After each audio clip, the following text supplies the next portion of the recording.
하나님의 말씀을 같이 찾아보도록 하겠습니다.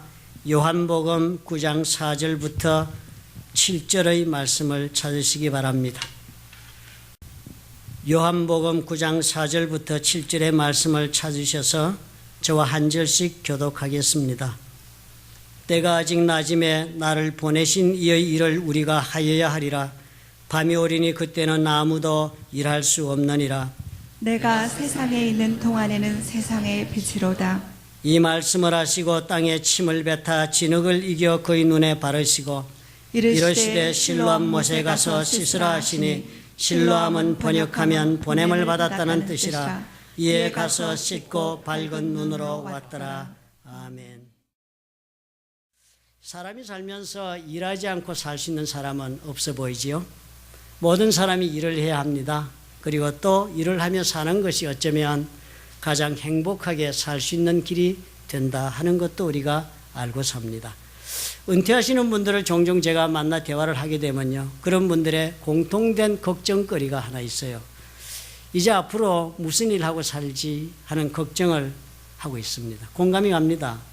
왜냐하면 일이란 것이 단순히 우리 생계만을 위한 것이 아니라 그 일을 통해서 우리는 내가 이 땅에 살 가치를 확인하게 됩니다. 내 존재 가치의 확인이 내가 하고 있는 일을 통해서 일어나기 때문이지요. 내가 이런 면에서 이렇게 쓸모가 있다, 아니면 내 가치가 이렇게 발휘되고 있구나라고 이렇게 확인할 수 있는 것도 일을 통해서입니다. 대개의 경우 우리가 살면서 가족들을 돌보기 시작하면서 분주하게 일하고 삽니다. 돌아볼 수 있는 틈도 없이 우리가 분주하게 삽니다. 자식 키우고 또 직장 열심히 다니고 그렇게 열심히 살면서 인생을 달려갑니다. 그러는 중에 바쁘게 일하느라고 또 일해야만 사니까 해서 별 생각 없이 그렇게 우리가 막 달려가면서 인생을 씁니다. 막상 그렇게 살다가요, 어느 때가 되어서 이 모든 일이 다 끝나갈 때가 찾아온다는 것은 꿈에도 생각하지 않고 우리는 삽니다. 미국의 농담에 그런 말이 있어요. 집에서 키우던 개도 죽고 아이들도 떠나고 나면 그때 empty nest 신드롬이 찾아온다는 겁니다. 빈 둥우리 현상이 찾아온대요. 텅 빈 집 안에서 내가 이때까지 무엇하고 살았나는 그런 공허감에 아주 시달리는 그런 일도 생긴다 합니다. 또 나아가서 은퇴를 할 나이가 되면요, 은퇴 이후의 삶에 대해서도 막연한 두려움을 가지는 것도 자연스러운 현상이 될 것입니다. 그 마음의 밑바닥에는 이제 어쩌면 나는 앞으로 전혀 쓸모가 없는 사람이 되는 것이 아닌가 하는 두려움이 일기 때문입니다. 일이 늘 힘들고 그래서 그만하면 좋겠다 하면서 젊은 세월을 살았는데요, 막상 일을 그만두는 때가 되면 그게 아니구나라고 느끼는 것이 또한 일이 아닙니까? 오늘 우리가 읽은 이 말씀 보니까요, 예수님께서도 직접적으로 일해야 한다라는 말씀을 하시는데 주님은 이렇게 표현을 하십니다. 요한복음 9장 4절에 적으시기를 이렇게 적었어요. 때가 아직 낮음으로 나를 보내신 이의 일을 우리가 하여야 하리라 그랬습니다. 영어로 이렇게 쉽게 적었습니다. As long as it is day. As long as니까 while 그런 뜻도 되겠습니다. 낮은 동안이니까 낮 동안에 we must do the work. 우리는 일을 해야만 한다 그랬습니다. 일을 해도 좋고 안 좋은 것이 아니라 일을 반드시 해야 한다. 사람은 반드시 일을 해야 하는 당위성을 안고 이 땅에 산다는 것입니다. 이유이하를 막론하고 일의 종류이하를 막론하고 우리는 어떻게 해요? 예수님 말씀이에요. 일할 수 있는 기간 동안에 일을 반드시 사람이라면 하고 살아야 한다 그랬습니다. 시간적으로 제한이 있어 보이지 않아요? 때가 낮음에, 그러니까 낮인 동안에 그때서만 일할 수가 있으므로 일하는 시간이 제한적이므로 주어져 있는 기간이 정해져 있다. 언제나 하고 싶을 때 일하고 또 하고 싶으면 하고 할 수 있는 것이 일이 아니라 우리 살아가면서 우리에게는 어떤 일을 할 수 있는 기간은 특별하게 주어지는 기간이 있다. 그 기간 안에 일을 해야 한다. 그러니까요, 이 주님의 말씀을 가만히 생각해 보니까 어때요? 긴박성이 있습니다. 그죠? 이거 놓치면 일 못하는구나 라는 긴박성이 있습니다. 우리가 일할 수 있는 시간이 있을 때가 주님은 지금이다. 언제나 하고 싶다고 일을 할 수 있는 것이 아니다 하시니까요. 우리가 그런 긴박한 감정을 가지고 우리 일을 대할 수 있으면 참 좋겠습니다. 그러니까 그런 긴박한 감정, 시간이 정해졌다는 감정을 가지고 있으니까 우리가 일을 대하는 태도가 거기에 맞추어서 조정이 되어야 하겠다라고 주님이 가르치고 있는 것입니다. 때가 아직 낮음에 나를 보내신 이의 일을 우리가 하여야 하리라. 밤이 오리니 그때는 아무도 할 수 없느니라. 밤이 오리니 Night is coming. 지금 밤이 막 오고 있대요. 낮이라서 이렇게 영원히 낮일 줄 알고 밝을 줄 아는데 주님 말씀이 그 밝고 환한 낮 동안에 사실은 그것이 뭐라고요? Night is coming. 밤이 지금 오고 있는 때다는 거예요. 그러니까 아무도 일할 수 없는 그런 밤이 올 때, 저는 밤이 오고 있으므로 지금 이 주어진 시간 안에 반드시 일을 해야 한다. 일을 해야만 한다. 주님이 그렇게 말씀하세요. 인생이 짧다고 우리는 말하지만요. 사실 짧은 인생이라고 그래서 내가 값지게 인생을 살아야겠다 하면서 이런 긴박감을 가지고 인생을 경영하는 사람을 저는 별로 많이 보지를 못했습니다. 저도 뭐 그렇게 시간에 긴박감을 가지고 지금 안을 못해 하는 이런 긴박감 가지고 내 자신을 채찍질한 적은 별로 없는 것 같습니다. 제가 우리 집사람하고 비치 블루발 따라서 해변가 쪽으로 내려가면 사공호를 지나면서 이렇게 보니까요. 오른쪽에 스페니시풍의 무슨 건물이 있는데 제 기억에 아마 그것이 카워시하는 건물인 것으로 보여졌습니다. 운전을 하면 철껏 보니까요. 그 아름다운 건물의 그 위에 그 상단 부분에 영어로 사인이 붙어 있는데요. What time is it? 이렇게 적혀 있는 거예요. 대단히 이상하다. 지금 이게 카워시하는 집 같은데 저게 무슨 얘기야? 들어오면 얼마에 차 씻어 준다는 얘기를 붙이지 무슨 얘기냐? What time is it? 그래서 운전하면서 가만히 생각하니까 가슴이 좀 찔림이 있는 거예요. 나에게 질문하고 있는 것 같아요. 너는 지금 도대체 몇 시를 살고 있느냐라고 묻는 그런 질문이구나. 그런 생각이 들었습니다. 그래서 제가 그다음부터 그 마음에 그런 생각이 들어서 시간을 내가 지금 내 인생에 내가 어떤 때를 지금 살고 있는지를 깊이 생각하면서 살 필요가 있구나라고 절실하게 깨닫기 시작했습니다. 그 다음에 그 말이 가슴에 떠나지 않았어요. 교회다가 저기다 하나 써붙일까라고 생각됐습니다. What time do you have? 당신 지금 몇 시요? 이렇게 묻는 문장을 적었으면 하고 생각을 했습니다. 주어진 시간은 제한적이라는 거예요. 우리는 평생 서로 사랑할 줄 알고 부부가 살지요. 아니라 하십니다. 사랑하는 시간은 정해져 있다. 우리는 평생 미워할 수 있을 것을 알고 미워하고 또 미워하면서 삽니다. 그러지 아니하다. 인생은 제한적이다. 우리는 언제나 자녀들을 가리킬 수 있는 시간이 알고 살았잖아요. 살아보니 어땠어요? 아니었구나. 깨닫지 않습니까? 가장 중요한 것은요. 우리가 이 순간에 해야 할 일은 지금 하지 않으면 할 수 없다는 긴박감을 가지고 살더라도요. 그 긴박감 가지고서 무슨 일을 하느냐가 너무 중요하겠습니다. 그 제한된 시간 동안에 미워하고 원수 삼으며 살 수도 있고 서로 사랑하며 인생을 세워나갈 수도 있고 또 용서하고 회복시키는 일을 할 수도 있지만 파괴적으로 상대를 무너뜨릴 수도 있는 일을 할 수가 있는 것입니다. 그러므로 정작 중요한 것은 그런 긴박감을 가지고 우리가 산다 할지라도 우리가 어떤 일을 하고 살아야 하는가가 대단히 중요한 질문이 되겠습니다.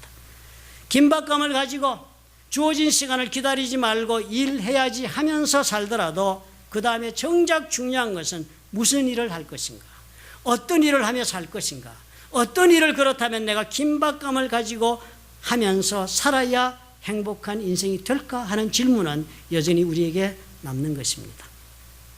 성경을 보면요 이렇게 말씀을 주세요. 예수께서 모든 사람에게는 하나님께서 주신 일이 있다는 거예요. 모든 사람들에게 하나님께서 요구하시는 보편적 가치가 있는 일을 하나님은 주셨다는 거예요. 사람이라면 창세기에 이렇게 적어놓았습니다. 1장 27절에 하나님이 자기 형상 곧 하나님의 형상대로 사람을 창조하시되 남자와 여자를 창조하시고 하나님이 그들에게 복을 주시며 그들에게 이르시되 창조해 놓으시고 남자들을 만들어 놓으시고는 하나님이 그 사람 바라보면서 말씀을 하시는 거예요. 생육하고 번성하여 땅에 충만하라. 명령문이죠. 해도 좋고 안 해도 좋고 아니면 너는 반드시 앞으로 생육하고 번성하고 그래서 충만해라 땅에. 그리고 또 말씀하시 땅을 정복해라. 바다의 고기와 공중의 새와 땅에 움직이는 모든 생물을 다스리라 그랬습니다. 하나님 인간을 창조하시면서 거기에 두 가지 일을 주신 거네요. 그지요? 축복해 주시면서 너는 반드시 앞으로 번성하도록 일을 해라. 그리고 어떻게 해요? 다스리는 일을 하며 살아라. 이 두 가지 보편적인 그런 가치가 있는 일을 우리 모두에게 주었습니다. 그러면 사람이라면 어떻게 해요? 우리가 하나님 앞에서 우리가 창조된 피조물로서 우리가 번성하며 다스림을 살 때 우리는 어떻게 해요? 가치 있는 삶을 창조해 낼 수 있는 기회가 있는 것입니다. 이 모든 것들이요, 나에게 주어진 이 모든 하나님이 허락하신 일들이요, 하나님이 주신 일이기 때문에 이 일을 행할 때 우리가 하나님에 대한 믿음을 근거로 해서 하나님께서 말씀하신 이 일을 우리가 지금 진행하고 있다면 그 일은 어떤 종류가 되든지 간에 상관없이 하나님이 나에게 주신 일이므로 거룩한 일이 됩니다. 하나님이 주신 일이므로, 하나님이 나에게 원하신 일이므로 내가 감당할 때 우리 주님이 기쁘게 받으시는 일이 되는 것입니다. 그러므로 우리가 하나님 믿으면서 나에게 주어지는 일을 우리는 믿음을 가지고 이 일을 바라볼 줄 아는 사람이 되도록 자신을 훈련해야 합니다. 내가 지금 하고 있는 일이 무엇이든지 간에, 내가 지금 빵집에서 빵을 굽는 일을 하든지, 아니면 교회에서 말씀을 전하는 목사가 되어 일을 하든지, 아니면 내가 직장에 나가서 청소를 하는 일을 하든지, 이 모든 것을 내가 믿음으로 한다면 그것이 하나님이 나에게 맡기신 일이 되고 우리 하나님께서 받으시는 거룩한 일이 된다는 것입니다. 그러므로 성경 우리에게 도전하지 않습니까? 우리에게 주어진 모든 일을 행할 때 우리가 사람에게 하듯 하지 말고 주께 하듯 하라고 주님이 당부하신 이유가 바로 거기에 있습니다. 우리가 주께 하듯 한다는 것, 그런 일을 우리가 그런 자세로 행하게 되면 어떻게 해요? 그 모두가 다 동일한 하나님이 기쁘게 받으시는 하나님의 일이 될 수가 있는 것입니다. 예수 믿는 사람들과 세상 사람들이 사는 것이 여기에서 달라집니다. 동일한 일을 우리가 세상 사람들 같은 일을, 같은 직업을 가지고 우리가 한다 할지라도 우리가 일하고 있는 그 근거가 다르기 때문입니다. 하나님께서 나에게 이 일을 맡기셨다. 그래서 나는 하나님께서 원하시는 방법으로 이 일을 감당하겠다 하는 것이 세상 사람들의 생각과 다릅니다. 같이 우리가 가게를 운영하며 밥을 먹고 사는 것처럼 보여져도, 그래서 믿음으로 그 일을 하는 자와 그러하지 않은 자는 서로 다른 일을 하고 있는 것이 되겠습니다. 같이 사람을 섬기는 그런 봉사일을 한다 할지라도 믿음으로 하는 자와 그렇지 않은 자는 서로 다른 일을 하고 있는 것이 되는 것입니다. 병원에 가서 일을 해도요, 세상 사람들이 와서 일하는 것과 내가 믿음을 가지고 들어가서 환자들을 돌보는 것은 서로 다른 일이 될 수가 있는 것입니다. 하나님께서 원하시는 마음을 품고 하나님께서 기뻐하시는 방법을 따라서 영혼을 섬기는 일을 하는 것이 된다면 그 직업은 거룩한 직업이 됩니다. 주께서 나에게 맡기신 일을 내가 지금 감당하는 것입니다.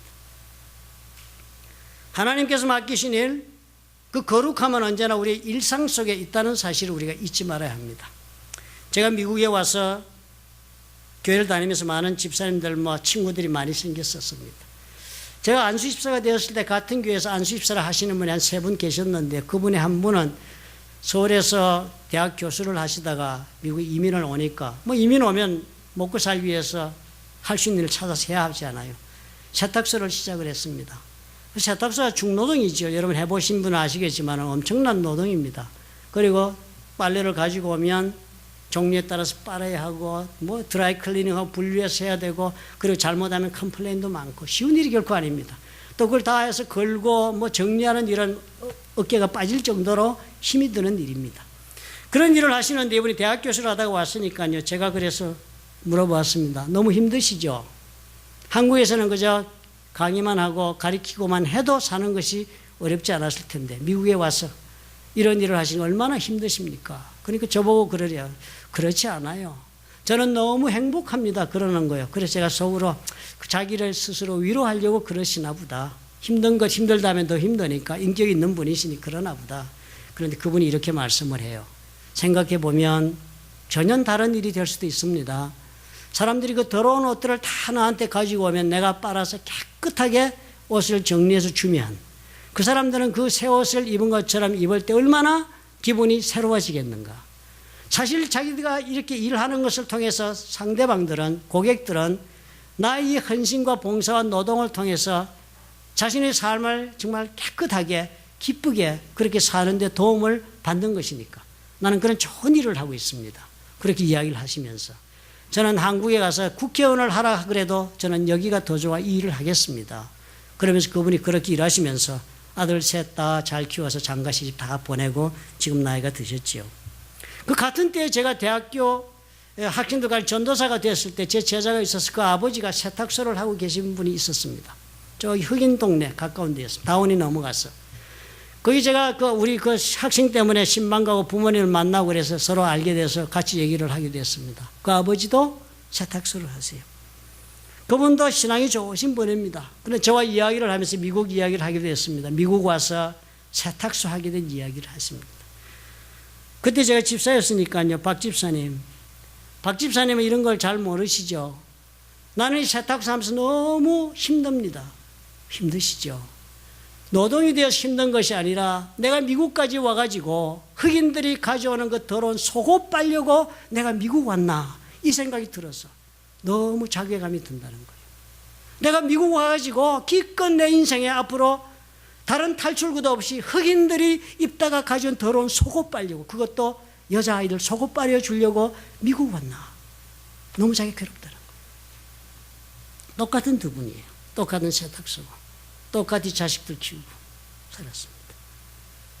나에게 맡기신 일이라고 생각하고 믿음으로 일을 받는가, 그렇지 아니하고 단지 내가 생계를 위한 마지못해 하는 일인가의 차이가 이토록 큰 인생의 태도를 만드는 것입니다. 우리가 하는 일에 믿음이 바탕이 되어 있으면 그 일은 나에게 있어서 천직이 됩니다. 하나님께서 나를 불러주신 일이라 생각하고 천직이 됩니다.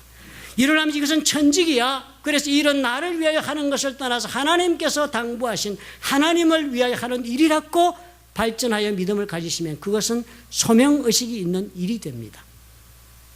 지금 여러분 무슨 일을 하고 계십니까? 단순히 생계를 감당하고 세상살이를 감당하기 위해서 하시는 일이 되게 하실 수도 있습니다. 그렇게 하셔도 되겠습니다. 아니면 오늘 예수께서 말씀하신 것처럼 주께서 나에게 하라고 하신 일이다, 하나님께서 나에게 특별히 맡기신 일이다 하는 믿음으로 여러분의 일을 감당하고 살고 계십니까?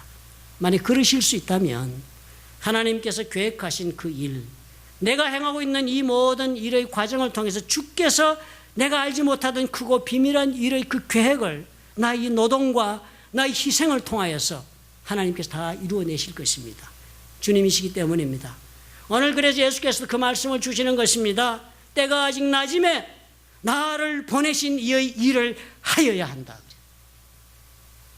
주님은 그래서 보니까 병든 자를, 눈먼 자를 눈을 뜨게 하시는 일을 하십니다. 왜냐하면 주께서 원하신 일이었기 때문입니다. 그래서 모든 일을 하실 때 그러므로 예수님은 어떤 일을 하였든지 간에 그것이 다 주께서 나에게 당부하신 귀한 일을 내가 한 것이므로 그 일의 모든 결과가 영광으로 하나님께 돌려지는 것입니다. 직접 예수께서 병 고치셨지요. 기적도 수도 없이 행하셨지요.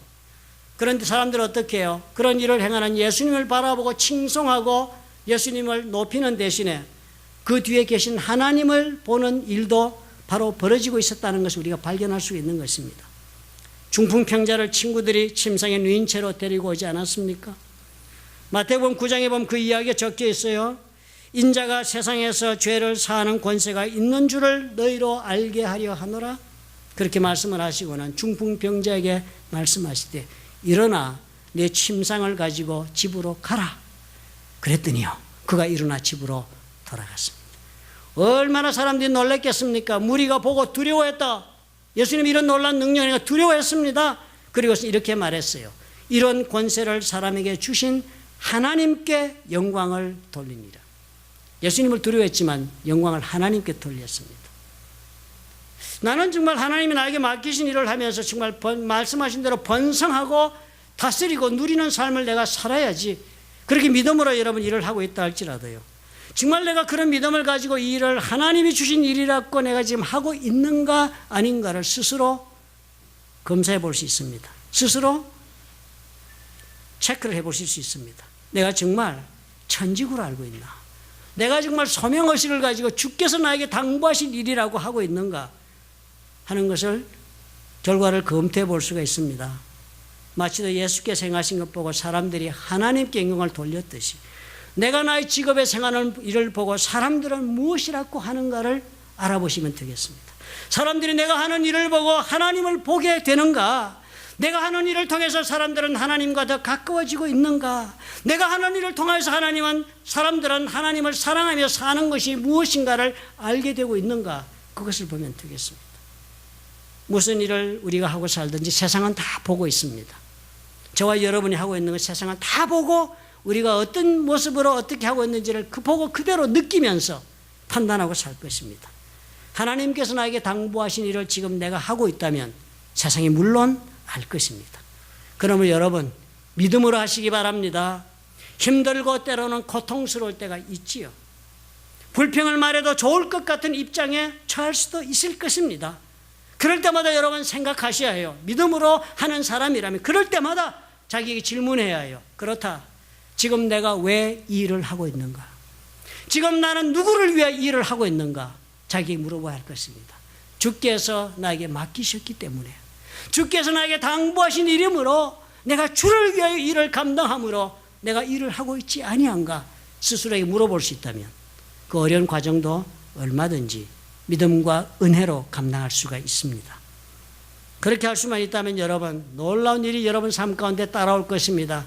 그렇게 일하고 있는 여러분의 삶의 그 나머지는 주께서 감당하실 것입니다. 왜요? 주께서는 계획을 가지시고 우리에게 일을 맡기셨기 때문에 우리가 믿음으로 주의 일을 감당하고 있다면 주께서 함께 하시사 나의 삶 속에서 내가 행하고 있는 일을 통하여 주님 계획하신 바를 반드시 이루어내실 것입니다. 세상은 그것을 반드시 또 보게 되고 하나님께 영광을 돌리게 하실 것을 믿으시기 바랍니다. 세 번째로 우리는 그러므로 무슨 일을 하고 계시든지요, 하나님의 뜻을 따라 행하려고 노력하셔야 해요. 다시 말해서 하나님의 뜻에 지배를 받으셔야 해요. 똑똑하신 분들은 자기 이성의 지배를 받고 삽니다. 그래서 똑똑한 식자가 우환입니다. 문제가 많아요. 아니면 또 훈련받지 못한 사람은 자기 감정의 지배를 받아 감정의 노예로 사로잡혀 삽니다. 오르락내리락. 아니면 정제되지 못한 자기의 욕심, 이기적인 욕망에 다스림을 받아서 사는 사람도 많습니다. 창세기 2장 8절에 보면은 사람 만들어 놓고 일시키는 이야기 이렇게 나옵니다. 여호와 하나님이 동방의 에덴의 동산을 창설하시고, 참 아름다운 이야기죠. 에덴 동산을 만드셨습니다. 그리고는 그 지으신 사람을 거기 두셨다. 사람을 불러다가 패러다이스, 낙원을 만들어 거기에다가 사람을 갖다 두셨습니다.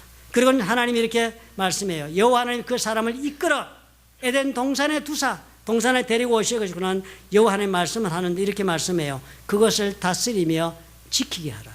사람들이 당부하신 것입니다. To work it and take care of it. 지금 하나님 만들어 놓은 거 그거 잘 보존되도록 하나님의 뜻을 따라 그걸 관리하라는 거. 네 뜻대로 하지 말고 하나님 만들어 놓은 거 잘 그거 일해 가지고 그거 망가지지 않도록 잘 보호하면서 유지 관리하는 일을 아담에게 맡기셨습니다. 아담의 네 뜻을 따라 네 생각에 좋은 것이라 해서 하지 말고 하나님이 만드는 것을 가지고 일을 하고 하나님 만들어 놓은 것을 돌보는 선에서 동산을 관리하라고 그랬습니다. 네 맘대로 하지 마라. 그런데요, 이 일 부여받은 아담과 하와는 어떻게 했습니까? 이 업무를 제대로 수행해 나가지를 못합니다. 어느 날 사탄의 거짓말에 속아서 직무유기를 합니다. 그렇지요? 하나님의 뜻을 따라 한 것이 아니라 사단의 말을 따라 자기가 생각을 세우고 자기가 행동을 했습니다. 그러니까 아담과 하와는 낙원을 떠나야지요. 여러분이 집에 가정에 계신 분 알 겁니다. 내가 돈 벌어서 밥 먹여주고 키우는데 그 자식이 내 말 안 듣겠다, 지 뜻대로 살겠다면 내 집에서 나가야지요. 그죠? 나가서 지 마음대로 사는 거에 어쩌겠습니까? 그러나 내 지붕 아래 살 때는 내 뜻을 따르라 합니다. 하물며 사람도 그런데 하나님 낙원을 만드시고 하나님의 뜻을 세운 곳인데 하나님의 지배를 받기 싫다면 보따리 싸야지요. 그래서 나온 겁니다. 아담과 하와가.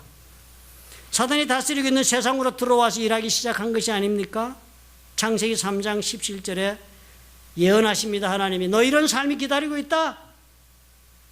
이 낙원을 따라서 네 뜻대로 사는 삶은 앞으로 이런 일에 직면할 것이다. 하나님 말씀하시기를 땅은 너로 인하여 저주를 받고 너는 종신토록 수고하여야 그 소산을 먹는다 그랬습니다. 엄청난 얘기를 하셨죠. 그지요? 에덴 동산에 거저 다 주어지고 누릴 수 있는 것들이요. 세상에 이제 나가서 자기 뜻을 살고자 하는 아담에게 하나님 말씀하세요.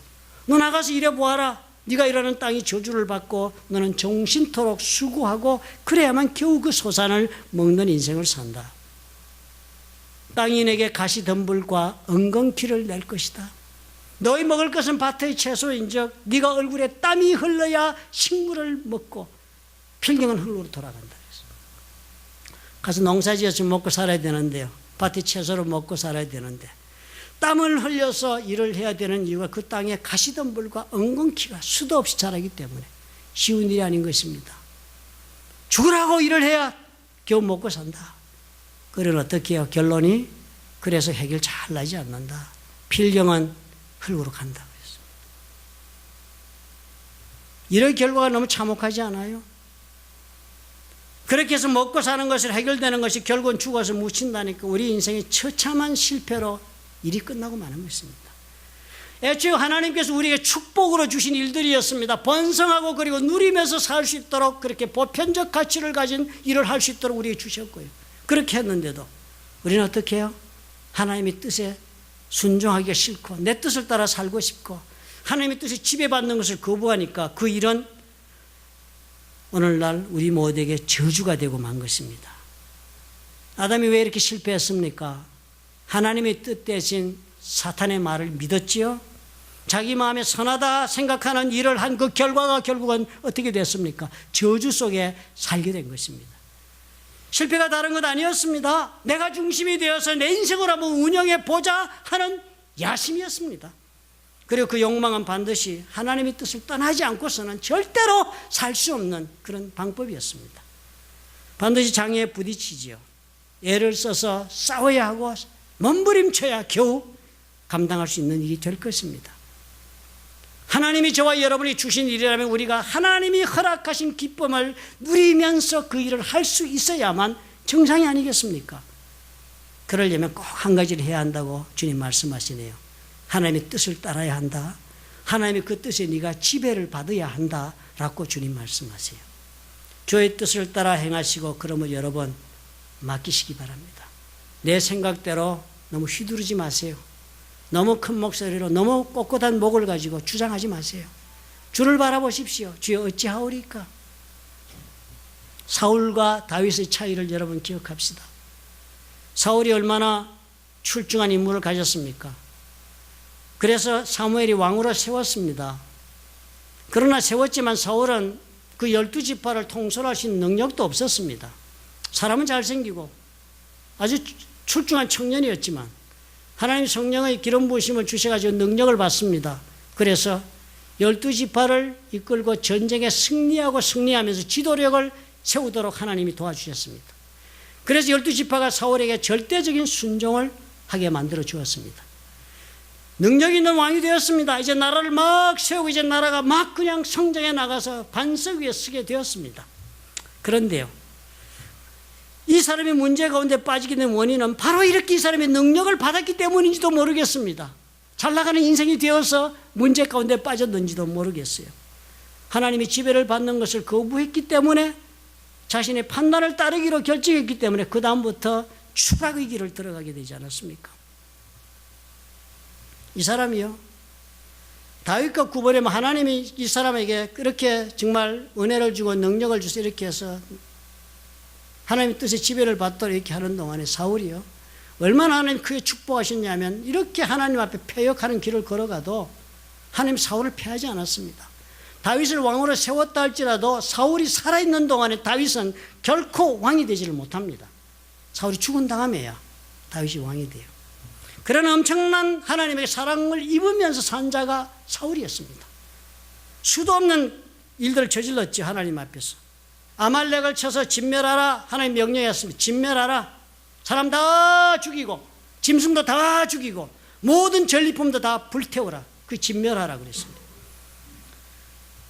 사울이 그래서 전쟁에 나갑니다. 하나님이 하라한 전쟁을 했으니까 당연히 승전하지요. 그리고서 다 전리품도 얻고 사람도 얻어서 전쟁을 결론을 냅니다. 그리고는 아말렉 사람의 왕 아각을 사로잡습니다. 그리고 칼날로 그 모든 백성을 진멸했다. 왕은 잡고 나머지 모든 백성은 죽였답니다. 다 진멸하려 했으니까 왕은 살려뒀어요. 자기 자존심의 증거니까요. 지금 나라가 왕서에 된 증거가 되죠. 우리가 아말렉을 쳐서 이 자를 잡았다. 자기 얼굴을 세울 수 있는 증거니까요. 살려도 끌고 왔습니다. 사울과 백성이 같이 그랬네요. 아각과 그 양과 소의 가장 좋은 것 또는 기름진 것과 어린 양과 모든 좋은 것을 남겼다. 그 좋은 거 다 불태우고 죽이고 말하니까 그 좋은 거 사울 왜 버립니까? 이 좋은 소들을 왜 죽입니까? 이 좋은 옷들을 왜 태우지요? 그 태워서 뭐하게요? 다 이게 쓸모있는데. 백성들이 그런 말 하니까 사울이 들었습니다. 좋은 거 다 놔두세요. 진멸키를 즐겨 아니했다. 벌이 너무 아까운 거예요. 그래, 뭐 그래 꼭 불태울 거 뭐 있겠나? 사람 다 죽이고 전쟁 이겼으면 됐지. 그리고서는 하나님 말씀이 걸리니까 마음에 가치 없고 낮은 것은 진멸하니라. 말씀 들은 것 같아요. 스스로 위로가 돼. 하나님 몇 가지 했으니까요. 그죠? 쓸모없고 아주 버려야만 될 그런 것들은 그냥 다 불태워버리고. 좀 돈 될 만한 거는 다 챙겼습니다. 그죠? 대단히 합리적인 판단한 거 아닙니까? 사울이요? 여러분 그렇게 하지 않아요? 장사하시면서도? 뭐 하나님이 법대로 그냥 다 집어치우고 하나님 법 따라 장사하시면 몇 명 되십니까? 솔직히. 안 하죠. 뭐. 합리적인 판단을 가지고 신앙생활하면서 여러분 일하시죠. 그죠? 오늘 이 시간은 하나님께 예배드리는 시간이고 내가 뭐 해야 되는 시간이라 그거 아니지요. 다 모든 일에 합리적 판단, 보암직도 할 만하고 그리고 또 쓸만도 하고 모든 좋은 것 그거 다 그저 품고 그러면서 한쪽으로 가치 없고 낮은 것은 하나님께 다 드리면서 일하지요. 합리적으로 사는 모습이 그런 것입니다. 그 결과 어떻게 됐습니까? 여호와의 말씀이 사무엘에게 임하니라. 사무엘상 5장 10절에 그 말씀이 나와요. 내가 사울을 세워 왕 삼은 것을 후회한다. 하나님이요. 하나님 그러시는 거예요. 내가 너에게 이런 큰 일을 주어서 성공시킨 것을 내가 후회한다. 이 말과 똑같은 거예요. 사울에게. 내가 너에게 사업을 주어가지고 성공시킨 것을 내가 후회한다. 내가 너에게 좋은 아내를 주어 가정을 이룬 것을 내가 후회한다. 그것이 도취해 사니까. 그가 돌이켜서 나를 쫓지 아니하고 내 명령을 이루지 아니하였습니다. 하신지라. 사무엘이 근심하여 온 밤을 여호와께 부르짖었다. 사무엘이요. 사울이 걱정이 돼가지고 전쟁도 승리했습니다. 인생도 승리하고 풍성한 물자도 획득해서 자금도 넉넉해졌습니다. 이제는 두려울 거 없습니다. 그죠? 그렇지만 결국 그 인생은 어떻게 됐다고요? 버림받았답니다.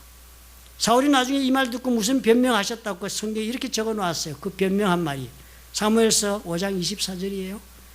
사울이 사무엘에게 이르되 내가 범죄하였나이다.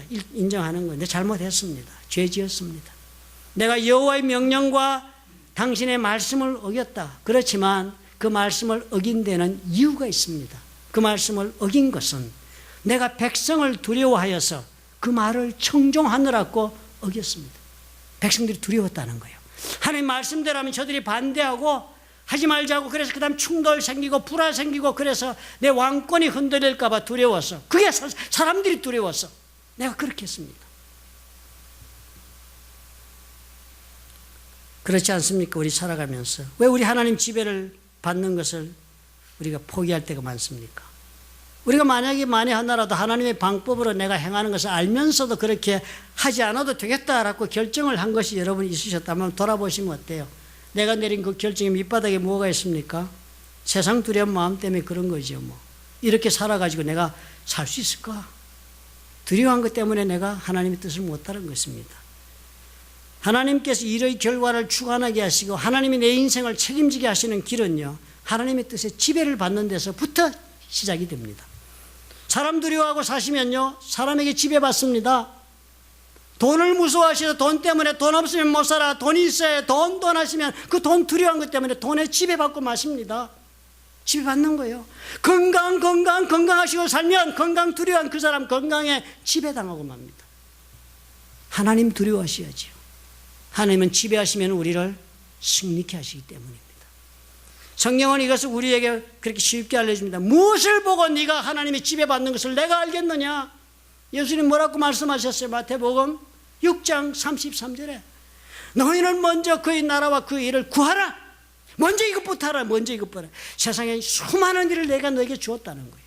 번성하는 일 주었고 풍성하게 걷는 것도 주었고 누리고 사는 기회도 주었고 모든 일들 주었다. 그렇지만 그 많은 일들 가운데 너희는 먼저 그의 나라와 그 일을 구하는 일을 해라. 그리하면 이 모든 것을 너에게 더해 주겠다. 이 믿음으로 살아라. 자기 자신을 보면 압니다. 나는 무엇을 먼저 하고 있는가? 그것이 내가 가장 두려워하고 있는 것입니다. 내가 돈을 두려워하면 돈을 위해서 제일 먼저 돈을 버는 일을 할 것입니다. 사람을 두려워하면 그 사람을 기쁘게 하는 일을 먼저 하겠지요. 하나님께서 나를 보내어서 시키시는 일이라면 마땅히 어떻게 해요? 하나님에게 우선을 두고 일을 하셔야죠. 그렇지 않아요? 당연하죠. 하나님께서 약속하시기를요. 순서를 따라 일을 하면 하나님께서 다 나머지는 책임지신답니다. 하나님이 보낸 사람이니 하나님께서 필요를 채우신대요. 수단을 공급해 주신대요. 왜 일을 하면서 우리는 늘 쫓기지요? 목사님 저도 그럴 때 많습니다. 믿음 가운데 내가 서야지 마땅한데도 교회를 한다면서도 쫓기면서 할 때가 있습니다. 부끄럽게도. 어떨 때는 제대로 안 돼 조급하기도 합니다. 이렇게 돼야 되는데 안 되고 있다 싶어서. 하나님을 한다는 저도 조급해지기 시작합니다. 그러다 보면은 참 내가 아버지 앞에서 온전치 못하다 싶어서 지극히 불안해집니다. 저만 그렇습니까? 순서를 제대로 지키지 못한 채 일을 성취하고 싶은 욕심에 사로잡히니까 당연히 내가 하고 있는 일을 얽히고 설키고 그리고는 걱정도 앞서고 불안하고 내가 쓰는 집안이 흔들린다 하는 그런 자리가 되는 것입니다. 사랑하는 성도 여러분, 우리 기억하고 삽시다. 우리에게 주신 일은 애초에 하나님이 축복하시기 위해 주셨다는 일을 잊지 맙시다. 그러므로 내 생각에 따라 이기적으로 두려워하는 가운데 세상의 일을 따라 선택하면 이 모든 축복들을 다 놓치고 맙니다. 우리 돌아갑시다. 시간이 과연 얼마 남지 않았어요. What time do you have now? 지금 어떤 시간을 살고 있습니까? 늘 오늘 같은 것이 아니라 하십니다. 영혼만 구원받았으면 족하다 하지 않으세요. 나의 삶 자체도 하나님 앞에 구원받고 하나님 예배하신 축복 가운데 살기를 원하십니다. 어떻게 하시자고요? 소명감을 가지고 삽시다. 오늘 내가 하고 있는 일은 하나님이 나에게 특별히 맡기신 일이다. 그리고 그 다음 어떻게 해요? 그러므로 일을 할 때는 하나님이 원하시는 방법대로 하자. 주의 뜻의 지배를 받자. 그리고 세 번째 어떻게 하라고요? 우선순위를 잘 생각하자. 하나님이 하라는 것부터 하자. 급하게 순서 바꾸고 살지 말자. 이 세 가지 여러분 우리 기억하고 한번 해보십시다. 소명감을 가지고 뜻을 따르고 우선순위를 지키면서 믿음으로 한번 도전해 보시기 바랍니다. 주님께서 여러분의 삶에 계획하신 바를 이루시는 놀라운 삶의 비결이 될 것입니다. 믿으시면 아멘 하시기 바랍니다. 믿으시는 줄 압니다. 감사합니다. 기도하겠습니다.